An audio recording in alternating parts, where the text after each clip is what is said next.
ఆషాఢంలో తెలుగు మ్యాట్రిమోనీలో ఎందుకు రిజిస్టర్ చేయాలో చెప్పండి.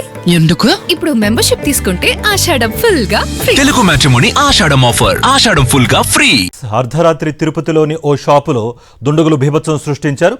టౌన్ క్లబ్ సమీపంలోని ఆర్కే మీట్స్ ఫుడ్ షాపును గుర్తు తెలియని వ్యక్తులు ధ్వంసం చేశారు. తెల్లవారుజామున సుమారు 3 గంటల సమయంలో షాపు వెనుక భాగంలోని గోడను పగలగొట్టి లోపలికి ప్రవేశించినట్లు యజమాని చెబుతున్నారు. షాపులో ఉన్న సామాగ్రిని ధ్వంసం చేసి భారీ నష్టం కలిగించినట్లుగా తెలిపారు. ఈ ఘటనపై పోలీసులు దర్యాప్తు ప్రారంభించారు. దుండగులు షాపులోని పిఓపి వాటర్ ట్యాంకులు, కుర్చీలు, ఫ్రిడ్జ్లో ఉన్న వస్తువులు, హోటల్కు సంబంధించిన ఇతర సామాగ్రిని ధ్వంసం చేశారు. ఈ దాడి వెనుక టౌన్ క్లబ్ యాజమాన్యం ప్రమేయం ఉండొచ్చునని ఆర్కే మీట్ ఫుడ్స్ యజమాని కృష్ణతేజ అనుమానం వ్యక్తం చేశారు. ఘటనా స్థలాన్ని పరిశీలించిన పోలీసులు దర్యాప్తు చేస్తున్నారు.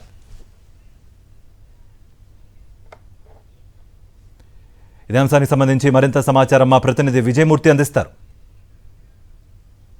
తిరుపతి నగరంలో దౌర్జన్యాలు ఏ స్థాయిలో హెచ్చిమీరిపోయాయి అనడానికి తిరుపతి నగరం నడిబొడ్డున టౌన్ క్లబ్ సర్కిల్లో ఉన్నటువంటి ఆర్కే మీట్ ఫుడ్ సెంటర్లో జరిగినటువంటి దాడి ఘటనే దానికి ప్రత్యక్ష నిదర్శనంగా చెప్పుకోవచ్చు. టౌన్ క్లబ్ లో ఆనుకుని ఉన్నటువంటి ఆర్కే మీట్ ఫుడ్ లో అర్ధరాత్రి 3 గంటల సమయంలో ఒక్కసారిగా దుండగులు లోపలికి గోడ పగలగొట్టుకుని లోపలికి వెళ్లి దాన్ని ధ్వంసం చేసినటువంటి పరిస్థితి కనిపిస్తోంది. ప్రస్తుతం మనం చూడొచ్చు లోపల ఆర్కే మీట్ ఫుడ్ లో లోపల ఉన్నటువంటి ఫర్నిచర్ ను మొత్తం ధ్వంసం చేశారు. తిరుపతి నగరంలో కూటమి ప్రభుత్వం అధికారంలోకి వచ్చిన తర్వాత ప్రశాంతంగా వ్యాపారాలను నిర్వహించుకునేటువంటి వ్యాపారులపైన ఎలాంటి దారుణ ఘటనలు చోటు చేసుకుంటున్నాయనడానికి ఈ యొక్క ఘటనే దానికి ప్రత్యక్ష నిదర్శనంగా చెప్పుకోవచ్చు. ప్రస్తుతం మనం చూడొచ్చు ఆర్కే మీట్ ఫుడ్ లో ఉన్నటువంటి ఫర్నిచర్ ను మొత్తం అంతా కూడా ధ్వంసం చేసినటువంటి దుండగులు గోడ పగలకు పెట్టుకుని లోపలికి ప్రవేశించి మొత్తం లోపల ఉన్నటువంటి ఫర్నిచర్ అంతా కూడా ధ్వంసం చేసినటువంటి పరిస్థితి కనిపిస్తోంది. ఎవరు ఎందుకు ప్రవేశించారు, ఎందుకు ధ్వంసం చేశారు అనే విషయంపైన పోలీసుల విచారణలో వాస్తవాలు వెల్లడించేటువంటి అవకాశాలు కనిపిస్తున్నాయి. ప్రస్తుతం మనం చూస్తూ ఉన్నాం లోపల ఆర్కే మీట్ ఫుడ్ లో ఉన్నటువంటి ఫర్నిచర్ అంతా కూడా పూర్తిగా ధ్వంసం చేసిన తర్వాత దుండగులు అటు నుంచి బయటికి వెళ్లిపోవడం జరిగింది. సీసీ కెమెరాల్లో అవన్నీ కూడా స్పష్టంగా ఉన్నటువంటి పరిస్థితి కనిపిస్తుంది. ఆర్కే మీట్ ఫుడ్ కి సంబంధించి వెనుక వైపు నుంచి గోడ దూకి వారంతా కూడా లోపలికి వెళ్లారు. ఈ యొక్క ఘటనకు సంబంధించి ఆర్కే ఫుడ్ కి సంబంధించి సురేందర్ రెడ్డి గారు మనకు అందుబాటులో ఉన్నారు. సార్ చెప్పండి, అసలు ఎవరి మీద అనుమానాలు ఉన్నాయి? ఈ దాడికి సంబంధించి పోలీసులు కంప్లైంట్ చేశారా? క్లబ్ యాజమాన్యమే చేయించింది సార్. బుల్లెట్ రమణ గారు అంచులని చెప్పారు. ఆయన అయితే మాకు కనిపించలేదు. రాత్రి 3:30కి ఈ ప్రాంతంలో మాకు ఫోన్ వచ్చింది, మీ క్యాంటీన్ లో గలాబా అవుతుందని.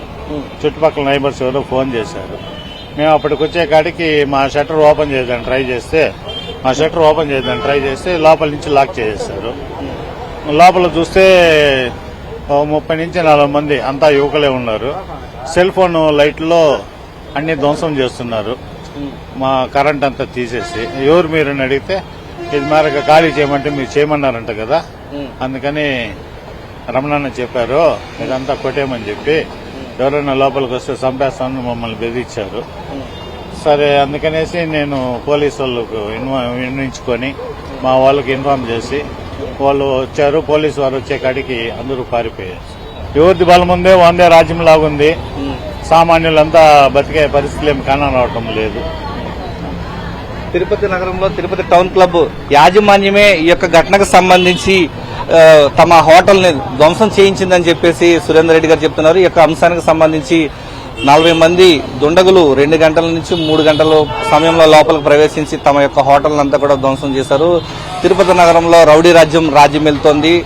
వ్యాపారాలు సక్రమంగా నిర్వహించుకునే పరిస్థితులు లేవంటూ వారంతా కూడా ఆవేదన వ్యక్తం చేస్తున్నారు. ఈ యొక్క దాడి ఘటనకు సంబంధించి కారకులైన వారిపైన చట్టపరంగా చర్యలు తీసుకోవాలంటూ వెస్ట్ పోలీస్ స్టేషన్ లో తాము ఫిర్యాదు చేశామంటూ ఉన్నారు. ఈ యొక్క ఘటనకు సంబంధించి బాధ్యులపైన చట్టపరంగా చర్యలు తీసుకోవాలని చెప్పేసి బాధితులు అయితే డిమాండ్ చేస్తూ ఉన్నారు. కెమెరామెన్ ఎల్ఐతో విజయమూర్తి, సాక్షి టీవీ, తిరుపతి నుంచి. మరిన్ని అప్డేట్స్ కోసం ఛానల్ ను సబ్స్క్రైబ్ చేయండి. నోటిఫికేషన్స్ కోసం బెల్ ఐకాన్ పై క్లిక్ చేయండి.